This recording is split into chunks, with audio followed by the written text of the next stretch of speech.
Hey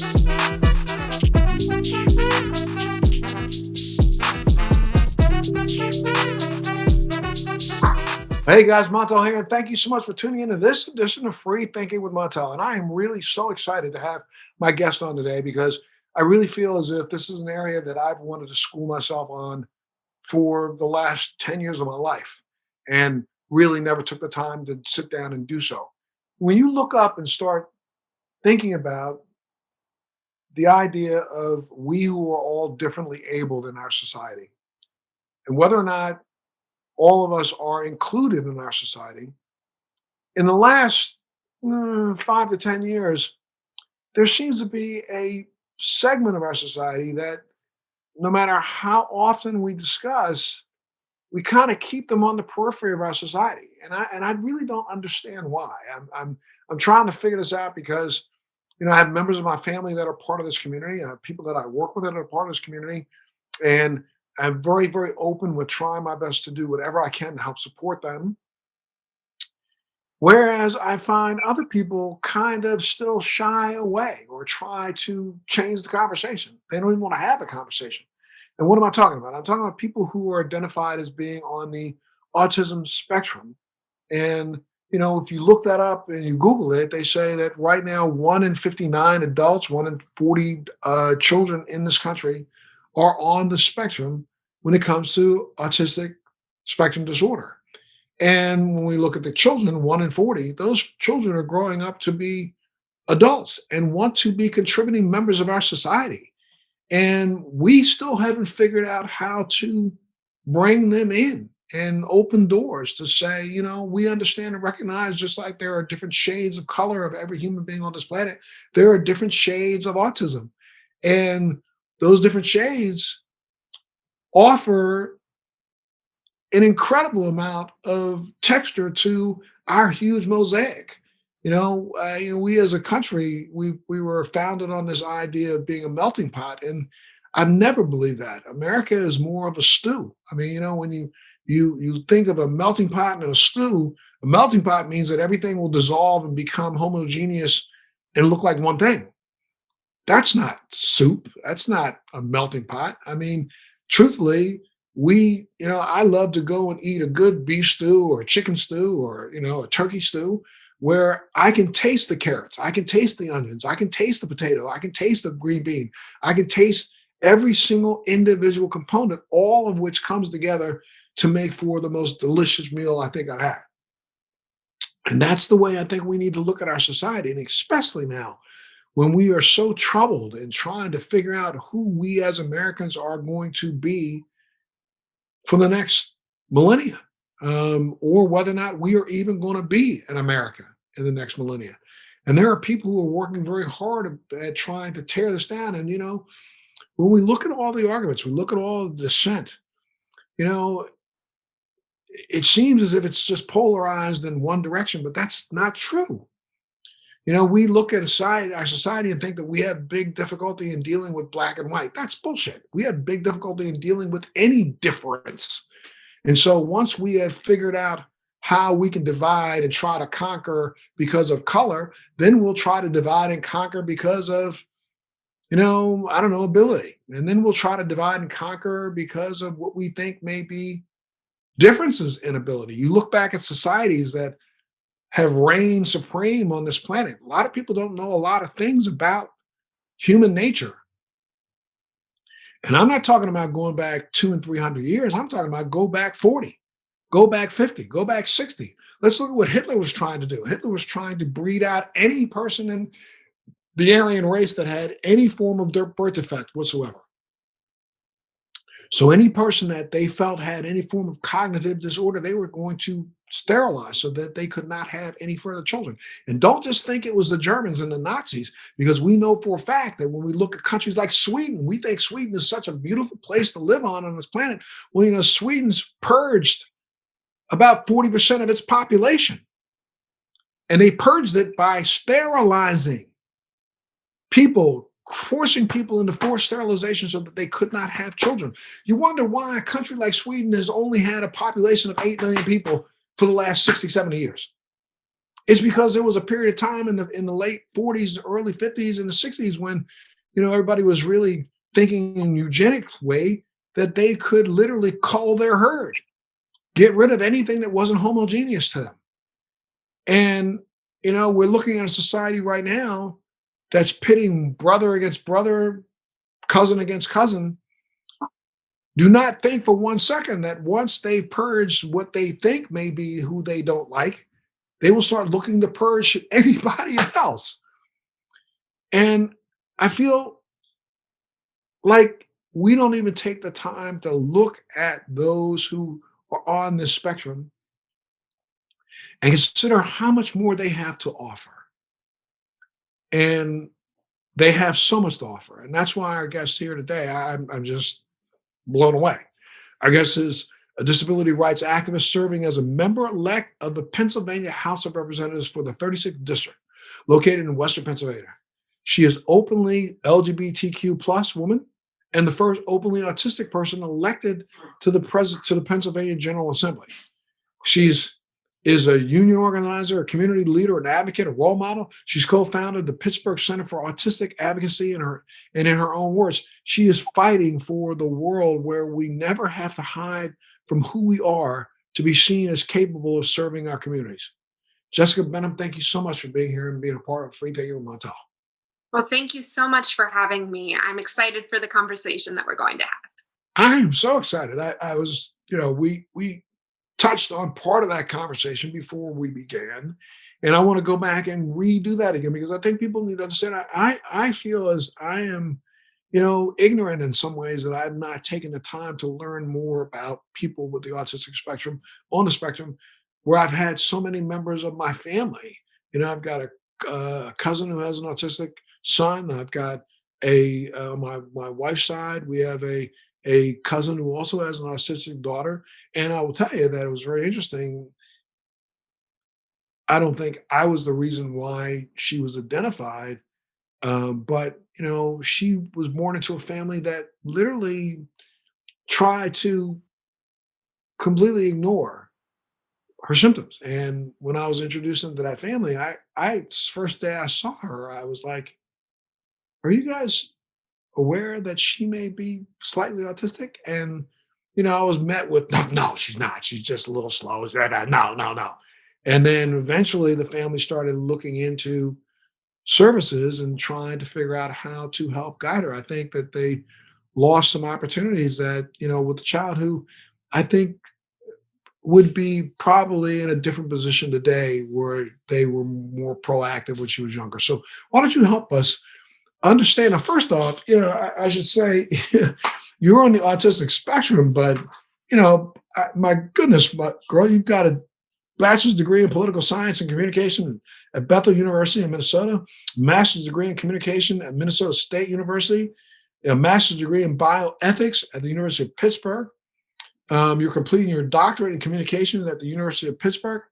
Excuse me, that's not what we think of when we think of a person who is autistic. So why don't you help me out a little bit? I think the first thing I asked you was, what was the difference between autistic and people that are on, with other spectrum disorders, and which we used to, so sorry, my brain just slipped a term.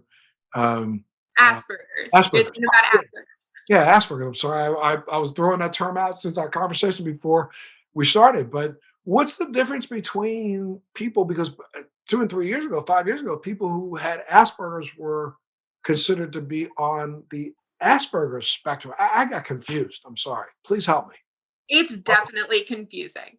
So, the manual that medical professionals use to diagnose people with all kinds of different disorders and medical conditions changes every once in a while.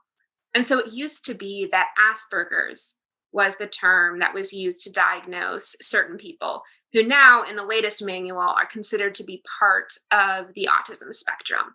So, that's the difference there. And people often talk about the Asperger's side of the spectrum being more high functioning, and then you have the more low functioning. And I think it's hard to make that comparison because people who are autistic have a variety of gifts and talents that we don't always acknowledge. So to say that somebody is high functioning, which is often a term applied to me, is difficult. Sure, I have a lot of education. I have studied how people, particularly non autistic people, communicate so that I'm better able to build that bridge to communicate with folks who aren't on the spectrum. And I'm good at that. Maybe you could say I'm high functioning at that. But there are other things that I'm not so great at. I don't always pick up on those subtle social cues. I'm good at pretending I'm making eye contact with people, but really I'm just staring at your forehead.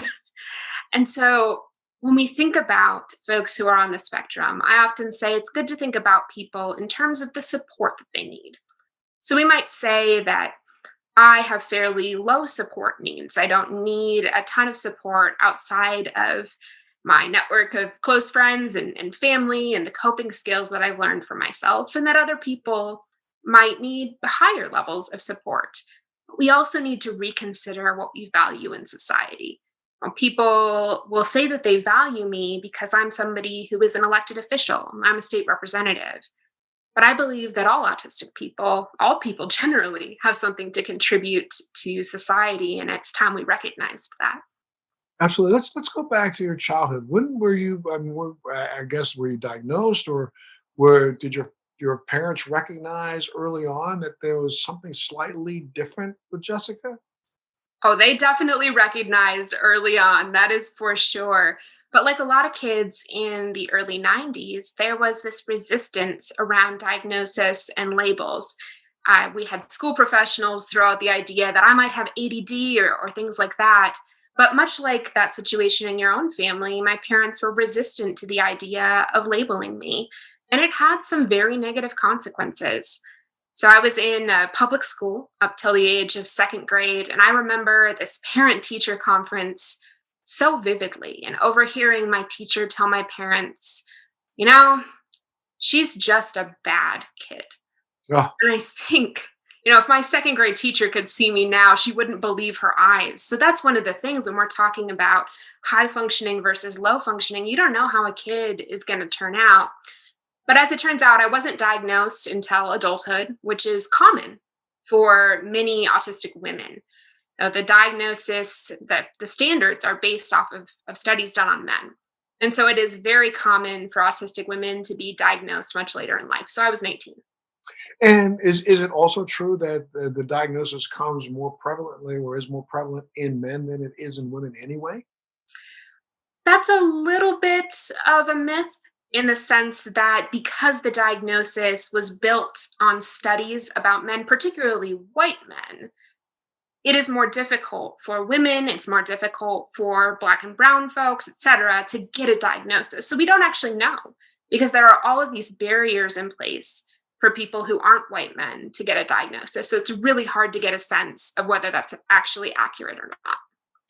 And I mean, okay, so misperceptions, and I'm so sorry, I find this so fascinating. So misconceptions, I'm told, and the reason why I said what I said about this niece in my family, I noticed immediately. Number one, she wasn't making eye contact. I was immediate when I went, and we were at a little picnic outside, and she was less verbal. Matter of fact, she was nonverbal, and she just came over like, she literally stayed segregated from the group when I met her that minute.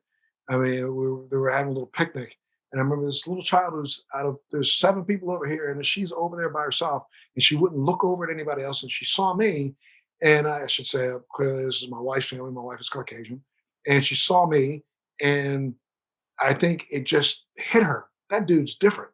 And she came over, she jumped on my lap, and she wrapped her hand around my head, and she just kept rubbing my head. And she was looking off in the space. And I was like, I said her name a couple times, and she looked over at me, and she looked down, she looked over at me. She wouldn't look me in the eye, but she kept looking over at me. And I thought, this is just a little bit odd, especially this is the first time I had met this family. And then I kept paying attention to her and recognized there were several other things that she was doing that just, and when I say odd, I don't mean that in any negative way, but she was just different. And I said, has anybody ever checked her to see if she might be autistic? Because I mean, they're making some really unbelievable strides right now. I mean, clearly she wants it, and it's the fact that she even sat on my lap and she was hugging me and holding me surprised her family because she wouldn't touch anybody. She would really scream out if somebody tried to grab her. And and they were like, no, no, no, she's not autistic. No, that's not true. And I was okay. Well, I let it go. And then, I just kept pressing it a little bit every now and then with some people. And then finally they reached out and tried to seek some help. And then now she's been getting help ever since, become a little bit more verbal.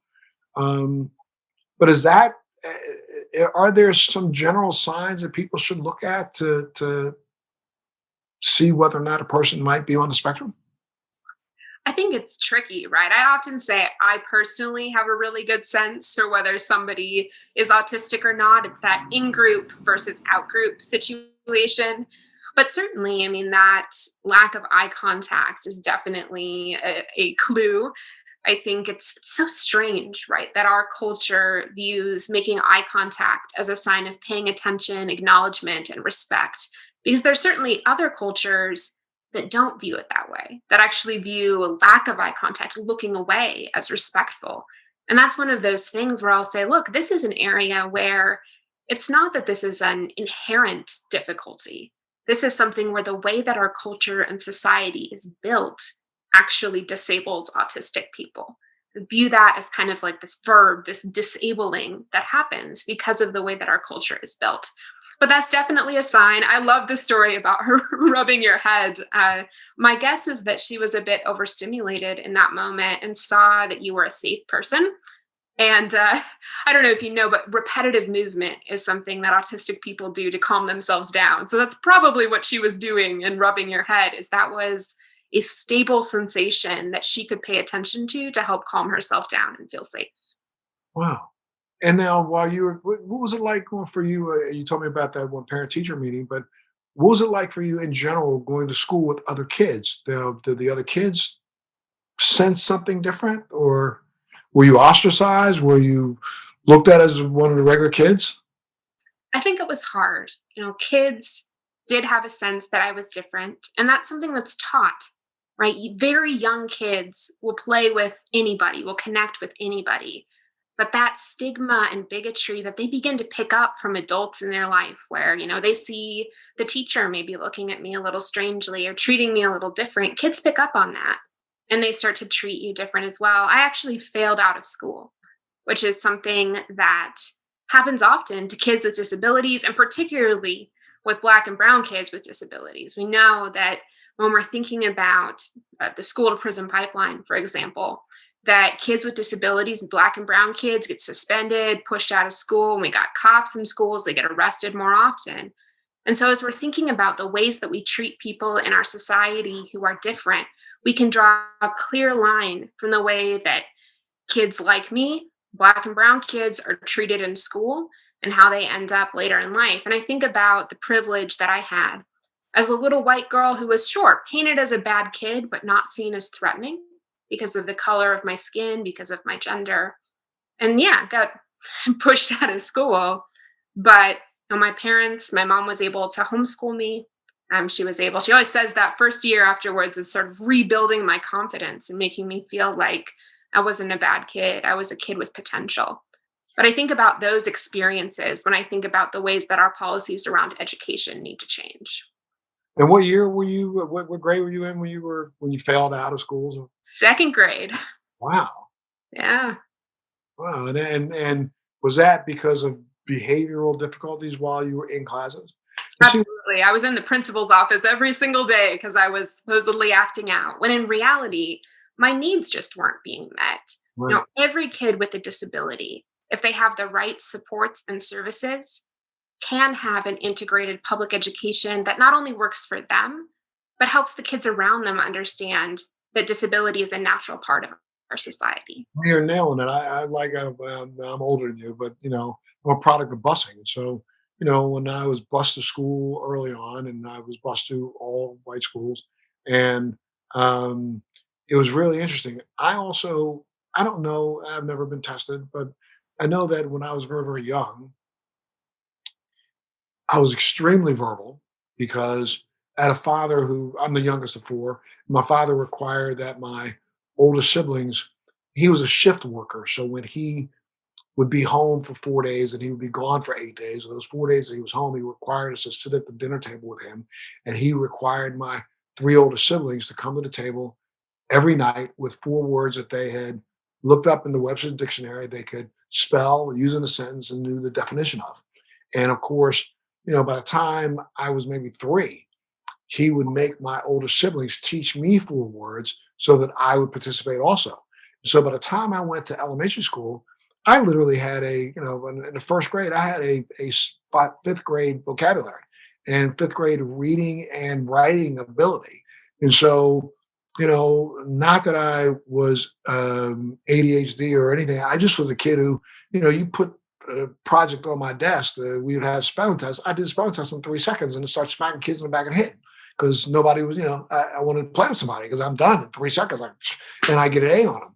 And so, but I was met with some resistance from some teachers, but I also had another teacher. I also was able to draw, and I could draw very well. And so I had this one teacher who recognized that and thought the second I got done my work, she would give me a piece of paper and go in the hallway and draw, a turkey for coming up Thanksgiving. Go in the hallway and draw the pilgrims. Go in the hallway and draw this, that, and the other. And so I literally got, I think my first 3, 4 years of education, I spent, I was always in the hallways. There was one point in time when, I had my mother sew together two white sheets so that I could make a 2-sheet wide turkey for Thanksgiving that they hung outside. And I was painting on the floor, and that's what kept me occupied. So I wasn't getting in trouble being sent to the principal's office, which I would have been because I didn't have anything if I didn't have anything to do. So at least, and I was very fortunate because as much as I had teachers who didn't like the idea of integration, I had a couple of them who were very pro integration. And so they were trying to make sure that we succeeded as much as there were others trying to make sure we failed. And I wish that they would do that more with kids like yourself. If they had given you something to do, while you were acting out, I think you probably would have ended up staying in the general population, right?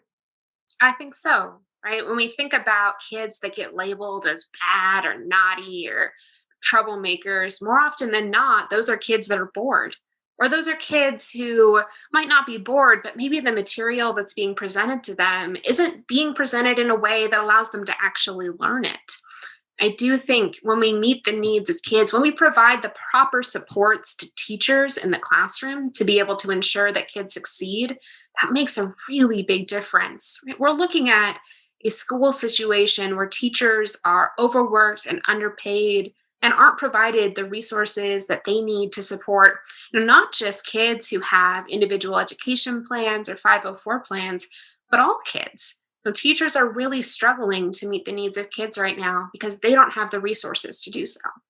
And how were you feeling, Jessica? What was going on in Jessica when you fail out of school in the second grade? Now you're third grade, fourth grade, fifth grade, sixth grade, seventh, eighth, nine, 10, 11, 12. There's no problem. There's no all those things that other kids are doing. How did Jessica feel? It took a little while for me to get my confidence back, but the thing about growing up as a queer disabled kid is that you get a thick skin really early on, which I find particularly helpful in politics because I can't make everybody happy, but I can try to make as many people in my district as happy as possible. So it was tough, but I'm also stubborn, so you tell me I'm bad, you tell me I can't do something, then I'm going to put my mind to, to doing that thing. Gotcha. And that's another thing. And what you just said, you're a queer disabled kid.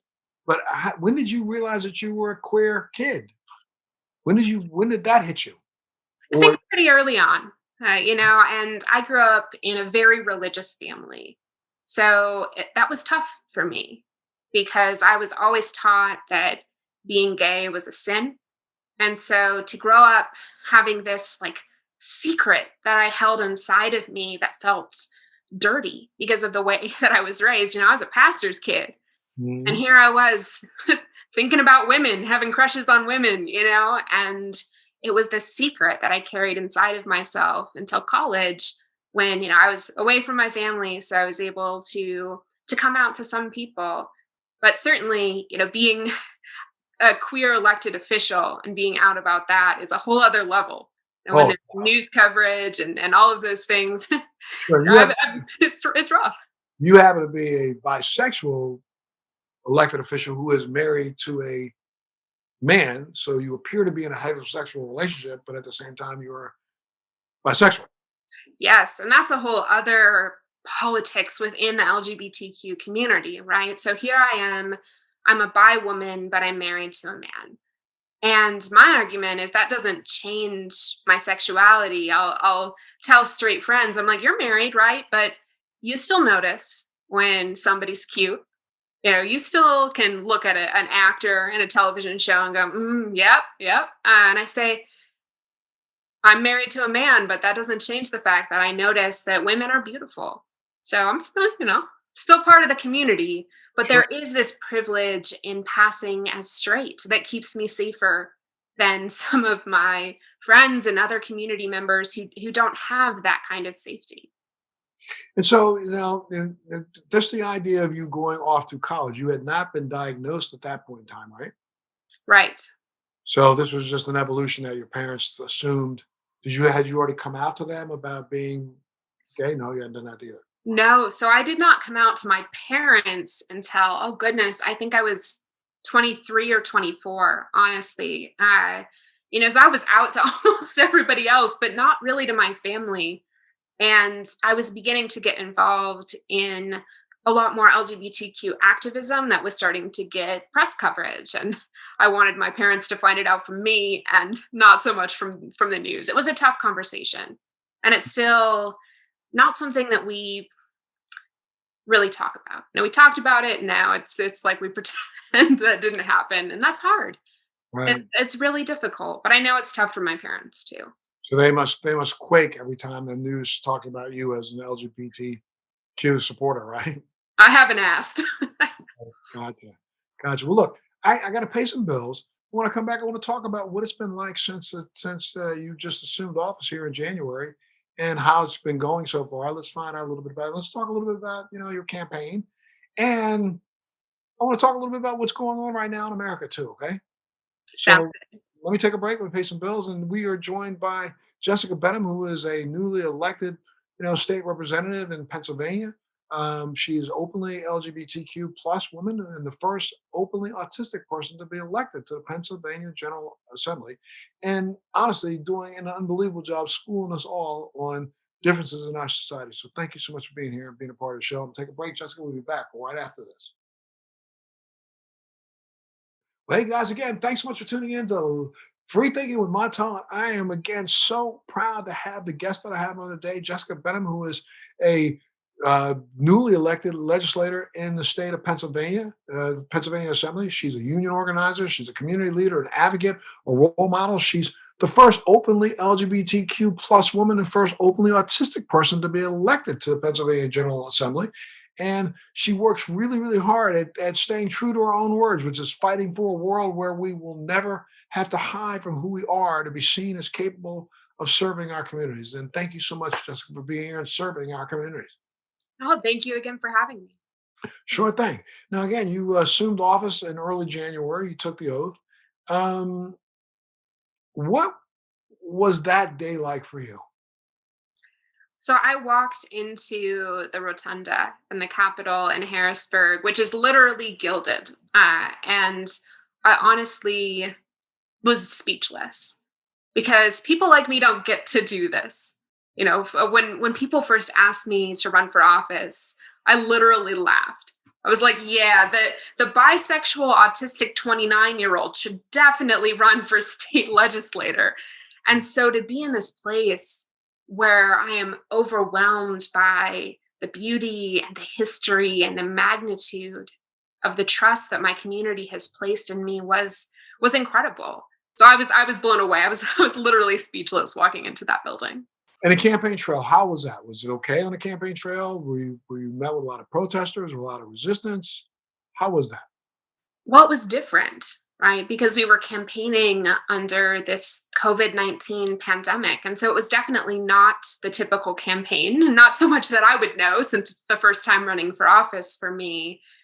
But I certainly received some resistance and some comments from folks who weren't so sure about a young woman, never mind the whole bisexual autistic situation as well. But as people got to know me, as I, knocked doors in January and then started to make phone calls in February and March, people got to really know who I was as a person. And they found that that transparency, that authenticity was something that they could get behind. The fact that I was open, not only about who I was, but about what my platform was, that I had the background and the expertise to back that up. People liked that.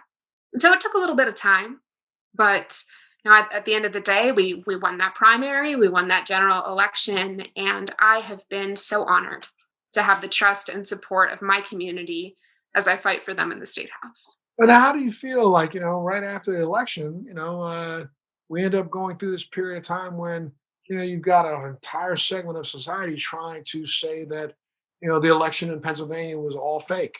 And I guess it wasn't all fake. It was only fake for one person, but it was real for everybody else, right? But then again, that does cast an aspersion on everybody else. What do you think of that? That disconnect, right? Where my colleagues in the state house, my Republican colleagues signed a letter saying that they believed that the election in Pennsylvania for President Trump was fraudulent. These are my colleagues. And so being sworn in that day alongside all of these people who believed that their elections were valid, but that the election up ticket was not, was unbelievable to me. But things were relatively calm in the state house. It was next door in the state senate where things got quite rowdy. And I don't know if you saw, but there were two things that happened with the state senate. At first, State Senator Brewster, who represents part of my district as well, we overlap districts in Brentwood and Baldwin, very narrowly won a race, 69 votes against his Republican opponent. And so when it came to swearing in day, the Republican controlled Senate refused to swear him in. And they kicked out Lieutenant Governor John Fetterman. He is supposed to run the meetings of the Senate, and they booted him out, and they refused to swear in this state senator. And of course, while that was happening, Republican State Senator Doug Mastriano, he rented two buses and sold tickets to take people to the Capitol in DC for that riot, that assault on our Capitol. And these are people who are my colleagues. And so I'm sitting there and I have this commitment to accountability and transparency and honesty. I do live streams twice a week that I call Recap with Rep Jess. And I tell, this is what I've done this week for you. This is what's going on. This is what's coming up. And to watch my colleagues not only lie about the election, but incite this revolt, this assault on our Capitol, it's unbelievable to me and counter to the oath that we had taken. Are you afraid that there's going to be more protests tomorrow? Tomorrow? It's definitely concerning. So our state capitol is shut down and we're not in session this week, so nobody's really up there. But I also closed my district office, so we're all working from home. Of course, we had Monday was off. Our district office was closed, but today, tomorrow, depending on how things go, maybe Thursday, my district office will be closed, and out of an abundance of caution. But as an out queer person, as an openly autistic person, I just want to make sure, not only that I'm aware of my own safety, but that I'm keeping my staff safe as well, because there has been outright white nationalist organizing in some parts of my district. And Openly threatening you? not overly threatening me, but folks who, like the Proud Boys have been organizing in one of the southern boroughs. It's a concern. I mean, we're looking at folks who are Nazis, essentially. So I'm definitely concerned not only about what's going on in our nation's capital, but what's happening right here in Pennsylvania. It's why I keep organizing, right? Where do you think this is headed, Jessica? I mean, where do you think we are headed as a nation? I mean, we've got, everybody's focused on tomorrow, but I say tomorrow is nothing more than the very tip of the wick. I mean, there's plenty more time for this candle to burn, and it just appears to me that two questions. One, where do you think we're headed in, let's say, the next 30 to 60 days. And two, you've been out there talking to, pressing the flesh and talking to, even if it's by phone and through this medium, what do these people want at the end of the day? So what do you think is going to happen in the next 30, 60 days? And what do you think they want? So I think we're at a real tipping point, and that makes it honestly difficult to predict what's going to happen in the next couple months. Certainly, we could see an increase in violence. That is a definite possibility. But it's also quite possible that as, the president-elect is sworn in, that temperatures could begin to lower and that things could calm down. It is hard to say, and I think a lot of it is dependent upon how Trump behaves after he leaves office. Now, when it comes to what these people want, I think one of the things as a white elected official that I feel is important for me to do is think about how we reach the folks who look like me and who hold on to this white nationalist thinking. I think that's really important for me to do. So I like to think a lot about their motivations and about what it is that they want. And I Well, think but I've asked this question. I've asked this question to people. I mean, I say, what do you want? Do you want to go back to a time when you were able to own people?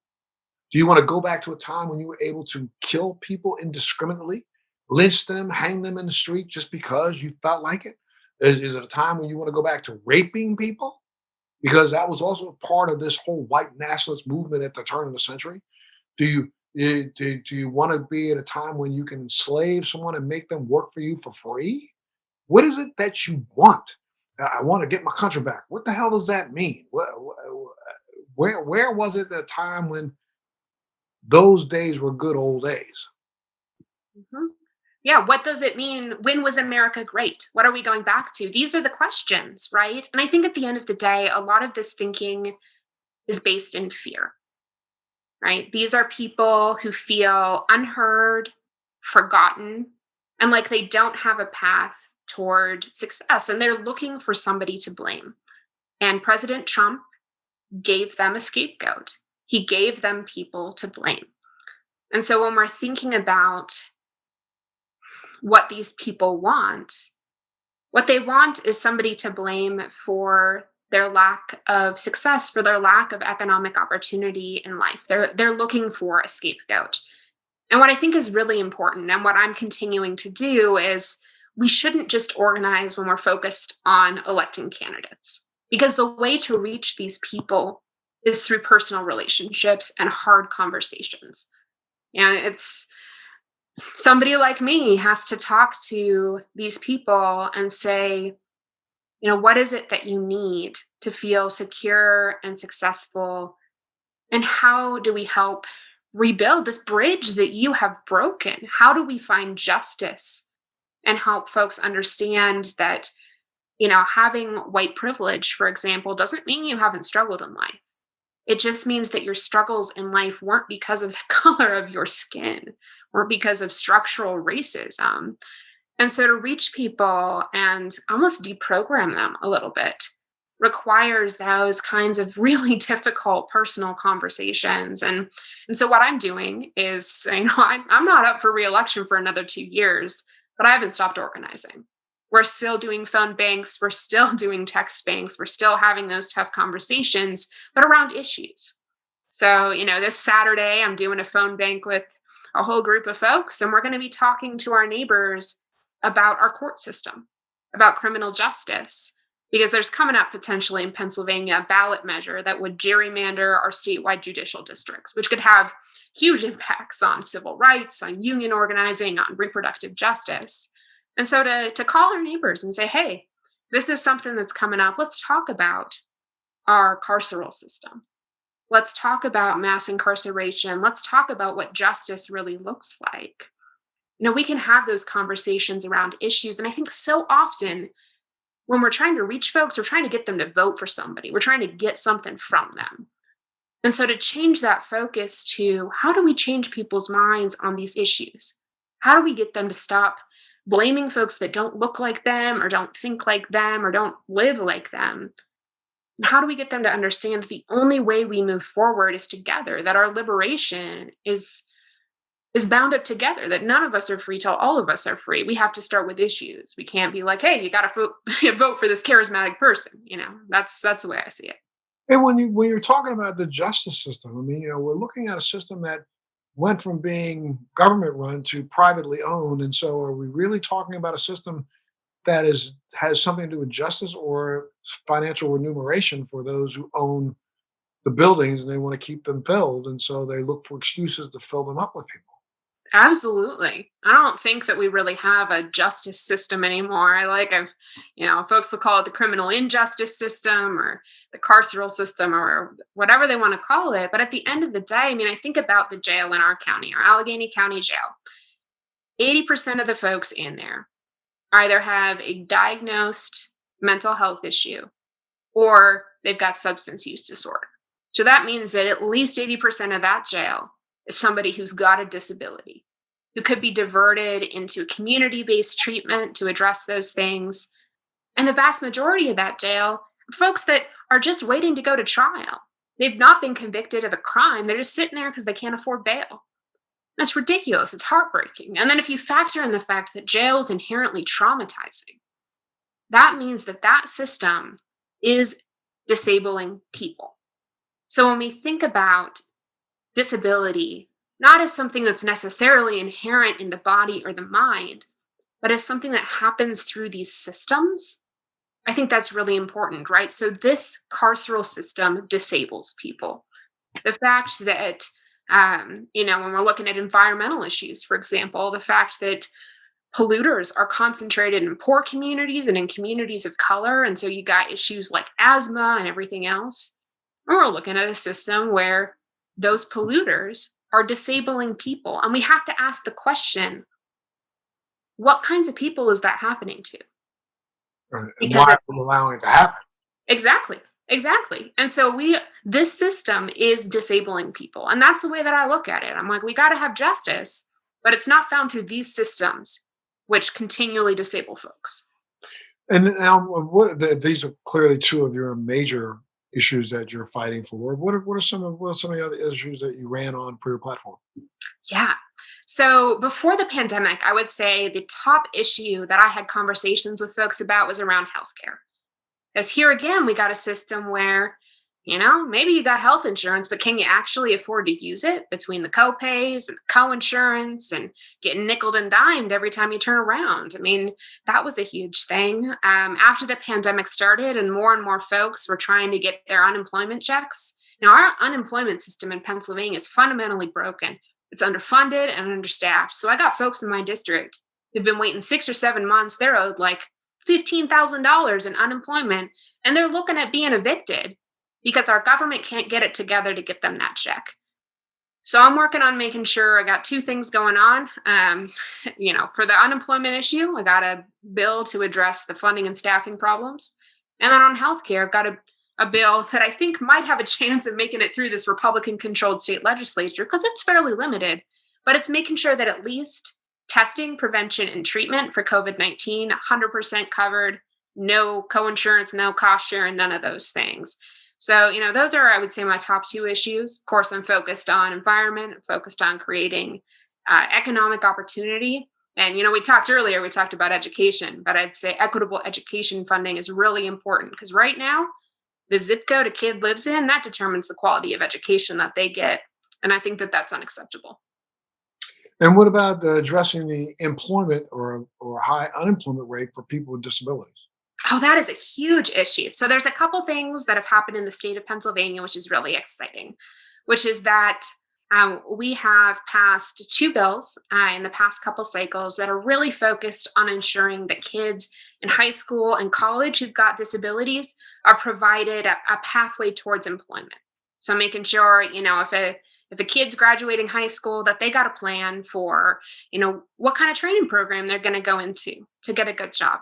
That we're enabling the Office of Vocational Rehab to have the staffing and the resources to work with kids as young as 14 to ensure that they got a plan for what their future looks like. So that's something that's already happened that's really exciting. A thing I'm working on right now is a bill to address medical assistance for workers with disabilities. So this is a program under Pennsylvania's medical assistance that allows people with disabilities to work and earn a certain amount of money and still qualify for Medicaid to get all of their medical needs covered. It's a really important program. But the problem is that income cap, that asset cap, is so limiting. And so it keeps folks with disabilities in poverty in order to be able to, both work and also keep their health insurance. And so one of the bills we're working on right now is something that would gradually increase that income cap to help address this fact of workers with disabilities still living in poverty. So, and then how about, I'm sure that you've heard from the LGBT community since we've been elected, major support.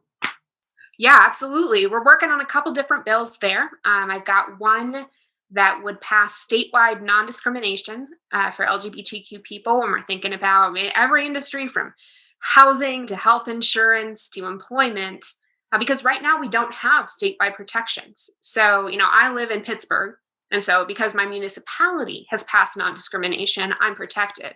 But if I wanted to get a job in the middle of the state, I could be fired just because I'm part of the LGBTQ community. And so we're working on that bill. We've got a second bill that would ban conversion therapy, which some folks are calling conversion abuse because it's not really therapeutic. So we're working on that bill. And then the last one is to start collecting data. So it would create this basically optional checkbox on all government forms to check, if you're part of the LGBTQ community. Perfectly optional, because we don't want folks to feel pressured to check it. But it's a way for us to begin to understand through data what services LGBTQ people are accessing and what the needs of our community are. And that's really important because it allows us to make the case that the LGBTQ community has particular needs and we need to address them. So that would be the third piece that I'm working on. Right now, are you a little afraid though that data could then be used against the LGBT community? Potentially. We also would want to make sure in the bill it's about, anonymous data. So it's all pulled together as opposed to being about individual people. But that's always a concern, right? It is always a concern that something intended to help our community will be weaponized against our community. And I think that's true for every marginalized group. Sure. A couple of years ago, I spent some time in Pennsylvania lobbying for cannabis legislation reform. And where do you stand on that?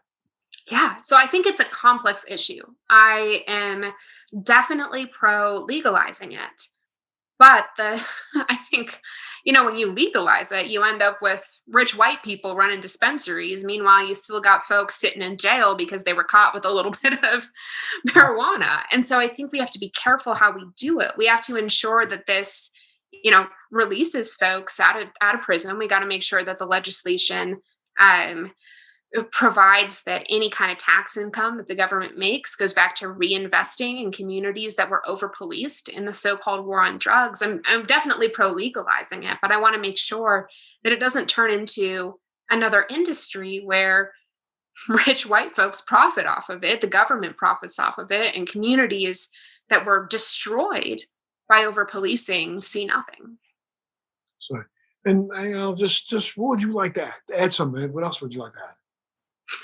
Well, let's That's a see. lot. I mean, we've talked about a lot of issues. It feels like I'm trying to think if there's anything that we haven't really touched on. But I think, one of the things that I would say is, folks are whole people. And I've really appreciated in this conversation that you've allowed me to be my whole self, right? That we've talked about the ways in which disability intersects with race, intersects with gender, intersects with sexual orientation. And that's a rare thing, right? So often I enter a space and I'm expected to be, the bi representative who's caring about this meeting that we're having on LGBTQ issues, or I'm entering a space and I'm just supposed to focus on disability. When at the end of the day, we know that those intersections and the way that power structures around us impact folks at every one of those intersections are really important to pay attention to. So I'm grateful that you've provided the space to talk about that. Well, I'm so grateful that you took the time out of your schedule to really sit down and school us a little bit. I'd love to have you back anytime you want. Any issue that comes up that you want to talk about, you have a free opportunity to talk about it right here on Free Thinking with Montel.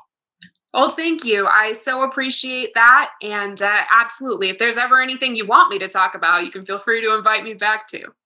Absolutely. Well, you guys have been listening to Miss Jessica Benham, who is a state elected official now, part of the Pennsylvania General Assembly, and schooling us all on disability rights, rights of human beings. Forget just disability, rights of all of us, and helping us understand a little bit more about what we need to do to be more inclusive as a nation.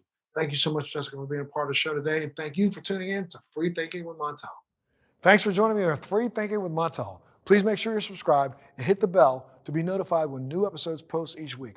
We'd love to hear feedback, so please send us your comments.